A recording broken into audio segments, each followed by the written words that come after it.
Hi guys, it's me, Gisela, and welcome back to my channel. So for today's video guys, mag-repack tayo ng asukal. So, ito yung guys.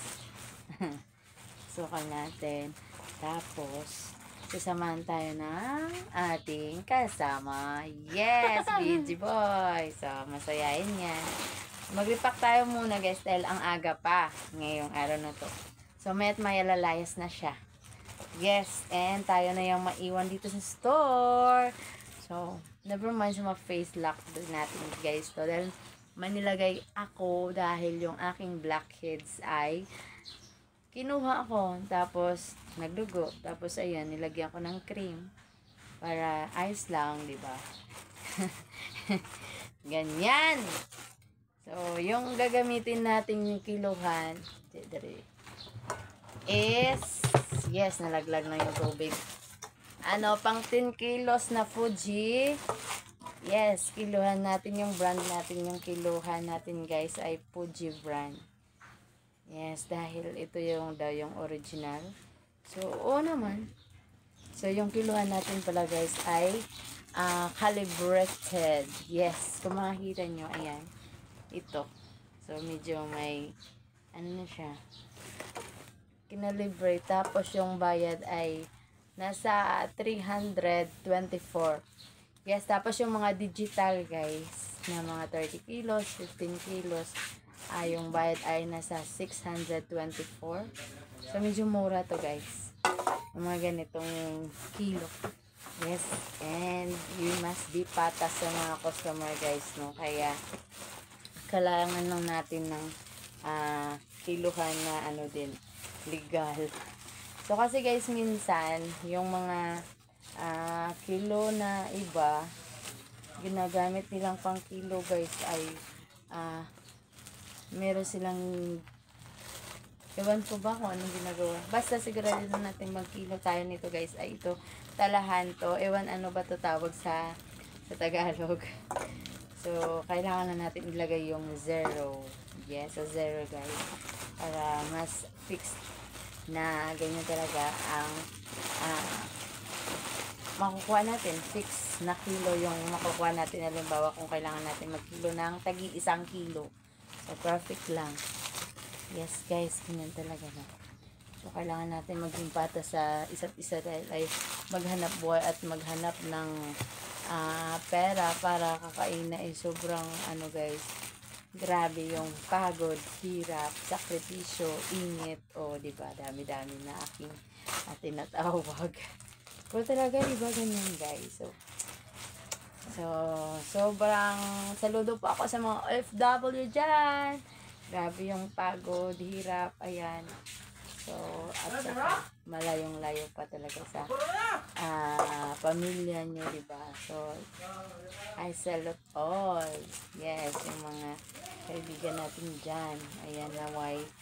Nasa mabuti kayong kalagayan, guys. Ayan, ingat lang po lagi. Ayan, sa mga bumabiyaheng kaibigan natin, ayan. Thanks to the family, thank you so much. Ayan, sa mga kaibigan dyan. Thank you na marami. So, dahil kailangan lang natin, yung pagkilo natin guys ay half kilo at saka 1 kilo lang yung ating ginagawang kilo para mas madali. Yung titig 1/4, hindi na tayo nagre-repack dahil mahal na yung plastic, diba? Tapos, yun lang, mamura siya. So, medyo 1/2 kilo na lang yung gagawin natin at saka 1 kilo. Yes, dahil, ayun, mas okay din. Kasi, mahal na nga yung plastic, guys. Yung plastic dati, ito, yung 5x, ito siya, guys, is 5x10. 5x10 yung gamit natin para sa half kilo dahil para mas mamadali ang maitali natin.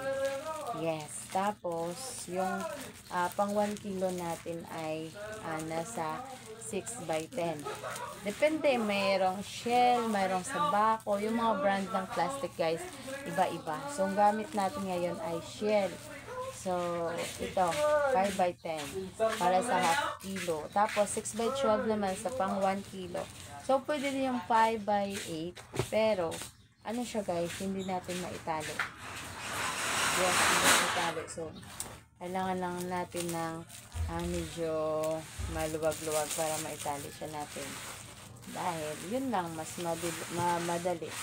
Yung 6x10 pwede din sa 1 kilo siya guys. Pero, yun na nga, hindi siya maitali. Yung iba ginagamitan ng kandila. Yung iba naman yung merong electric na ngayon guys na nirarap ganon. So, okay din yun. So, kaso, sa atin wala tayo. Manual lang talaga tayo guys. So, ang ginagamit na natin ay tinatali lang natin yung plastic. So, para sa atin, mas mabilis siya guys. Yes, sige.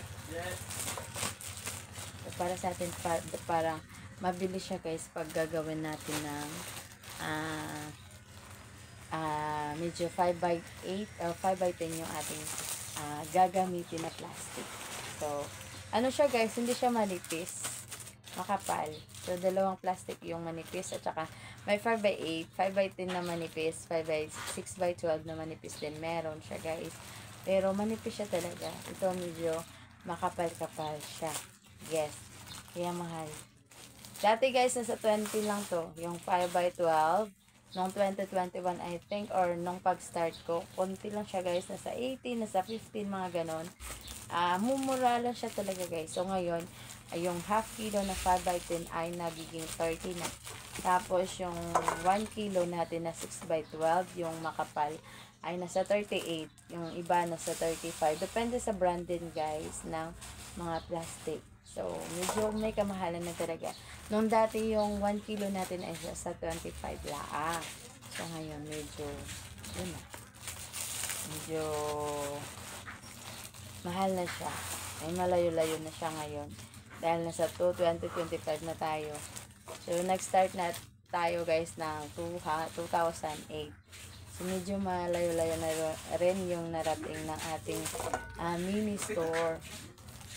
Yes, and nasubukan na talaga. Madami ng pagsubok sa ating store na to guys. So, bumangon pa rin to. Kaya laban lang, Alaksan FR. Okay. Yes guys. How are you today? Oh, tawa-tawa, ngising-ngisi lang yung ating kasama ngayon. And welcome. Nakangiti. Ayaw ka magpasal. Pag salitain. Wala, masaya lang. Ang hilap. Yes, guys. Anyways. Yan, patuloy ang laban sa buhay. Mag-repack ng asukal. And yes, marunong matapat tayong tumali guys, no? So, yung iba guys, hindi marunong. Tumali. Kami tawa tayo dito guys. Oh. Come here, over here. Tumali. Oh. Oh. So, yung aming pagtali iba't iba guys. Yung kay BJ is, sige BJ. Napakagaling ni Yes, BJ. iba din yung paraan niya guys ng pagtali ng ito. Ng plastic. Iba. So, kung saan mo komportable guys, no? Yan sa akin iba din.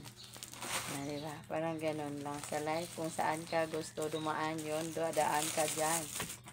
Yan. Ito success din.